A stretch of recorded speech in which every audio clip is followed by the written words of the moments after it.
Hi, I'm Mary West, your host for Real New Orleans. It's February, and in the French Quarter that means Mardi Gras, and Bourbon Street in the French Quarter is the best place to be at carnival time. Speaking of street names, the street name that's the hardest to pronounce and impossible to spell is right here in New Orleans. Have you guessed it? It's Tchoupitoulas Street. So sit back, grab a cup of coffee, and we're going to have some fun with locals and tourists with the name Tchoupitoulas. Excuse me, sir. Are you a local or a tourist? Of course I'm a local. You don't know me? You watch local TV, don't you? Sure, I watch TV. I'm on TV. Who are you? Bada bing, bada boom. Oh my God, the Bean Man. I've heard about you. You're right, absolutely correct. Okay, you're a local, so I've got something for you. We're doing a little survey here to see if you can say or pronounce a street name here in New Orleans. Which one? None of them all. Okay, you ready? Tchoupitoulas? Wait a minute, you said you were a local and you can't say the street name. Tchoupitoulas. That's what it says right there. Hey man, go back to your beans. Tchoupitoulas. Oh, you're lying, you're not locals, are ya? Yeah, we are. Yeah. Chipotle? I don't know. Oh God, Chipotles. Tchoupitoulas. Anyone who watches The Tonight Show knows that Jay Leno is an avid car collector. Well, New Orleans has its own car collector, and he's a prominent New Orleans attorney. And how it happened is a story that's real New Orleans. John Hoteling is the only attorney who has been consistently ranked as one of the top 50 lawyers in New Orleans for 5 years in a row, an achievement that earned him a place in the prestigious New Orleans City Business Hall of Fame. At only 33 years old, he took over the legendary law firm of Wendell Gaucher, who helped take down Big Tobacco in 1998.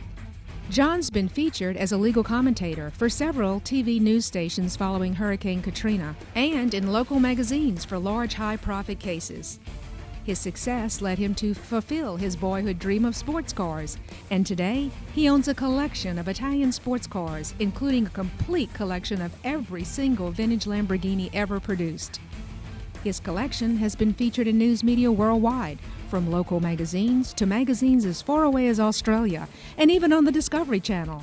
And you're going to meet him right now. Hello. How are you, Mary? Nice to see you. John, I've seen a lot of nice cars, but the one you drove up in is a beauty. That's not a Lamborghini, is it? No. This is a Ferrari. It's a special edition Ferrari called a Scuderia.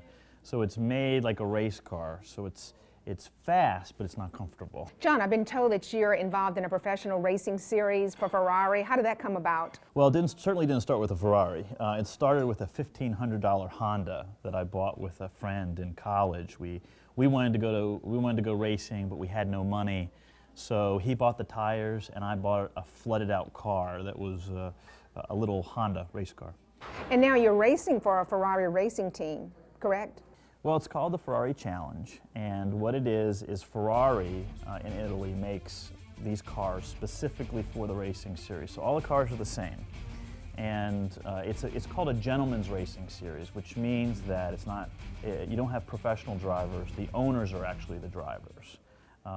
So it's quite fun. What about prize money? Do you get any prize money for this? No, there's no prize money at all. In fact, most of them this year are going to be for charity. So we're racing at Daytona International Speedway, and at Sebring, and those races are going to be charity races for Make-A-Wish.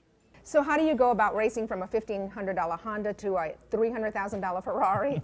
Well, it was a long road. My mother always knew that I liked sports cars. So what she did was she used to buy me the little Hot Wheels, and I would ask her, you know, what do you have to do to own that car? What do you have to do to own that car? My mother said, well, that's a lawyer's car and that's the doctor's car. So I became the lawyer.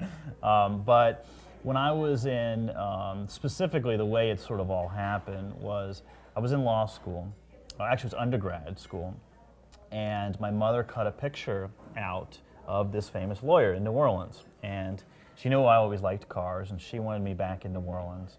And the lawyer was leaning up, it was Wendell Gaucher, and he was leaning up against his Rolls Royce. And so my mother said, well, look, you need to come back someday and work for him. So fortuitously, I was back in Loyola, and it was during the summer. I was in law school, and I met a guy who was working at Wembagoche's office. And I asked him, you know, how did you get a job working for him, you know? And I remembered the picture that my mother showed me, you know, all those years ago. And he said, he confessed after a while that he wasn't working as a law student. He was moving boxes in the lawyer's office. And through that I met him, and he hired me, and about 5 years ago, after a lot of hard work, I ended up purchasing his law firm. Well, John, you're a fascinating person, and I can truthfully say you're real New Orleans. Well, thank you, Mary, and thank you for having me on your show. So how about now I take you for a spin? As long as you're behind the wheel, I'm okay. Let's go.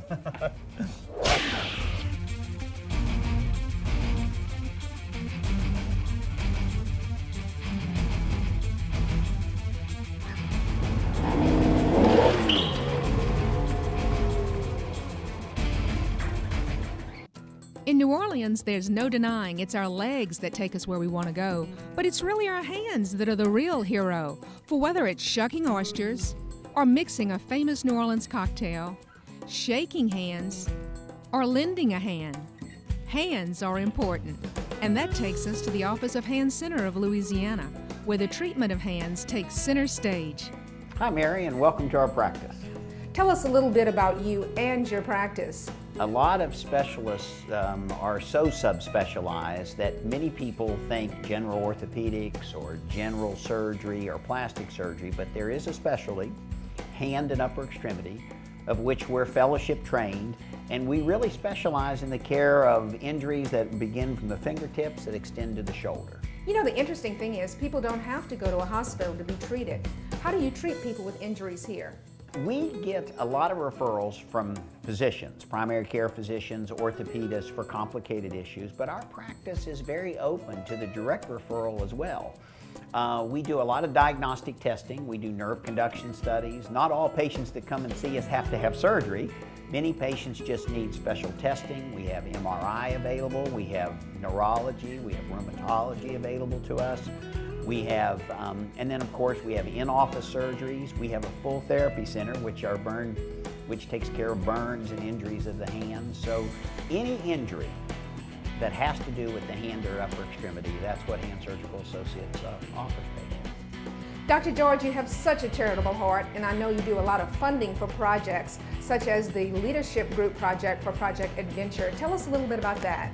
Well, Mary, you're very kind. Thank you. I've been very fortunate to have a lot of great partners and great friends in the business world. And I have my heart and soul, red beans and rice is in my blood is a good way to put it, is been with the New Orleans and the community. I've had an opportunity to work a lot with Darryl Berger and with some of his hotel properties. Been very actively involved in some of the arts and some of the foundations in town, and I have a real passion for St. Martin's School, where I do a lot there for the young children at St. Martin's. Well, you know what? You certainly have your hands full. I understand you share your practice with Dr. Charles Klassen, and I'd love to meet him. Absolutely. I think you'll love Charlie. Charlie's a tremendously well-trained surgeon. Hi, Dr. Klassen. It's a real pleasure to meet you. Hi, Mary. Welcome to the Hand Center of Louisiana. Along with your impressive credentials, you've won many surgical awards and participated in research projects for the National Cancer and Science Foundations. Could you tell us some of the diseases that you do treat here at the Surgical Center? Well, Mary, we treat a broad range of diseases, and basically it's anything from the elbow all the way down to the fingertips. This can include children born with congenital hand differences. It could be trauma, such as someone takes a fall and breaks a wrist. Or it could be an offshore accident. Or as we get older, we tend to get arthritis in the joints, either rheumatoid or osteoarthritis. And so we treat all of these types of conditions. I know that occupational accidents probably make up a big percentage of patients who get hurt on the job. That's correct, Mary. And Louisiana is unique in the sense that not only do we have a large offshore industry, which does have a number of hand injuries, but also Louisiana is world famous for its restaurant industry, and those kitchens putting out all that good food unfortunately do cause a number of injuries to the hand that we see.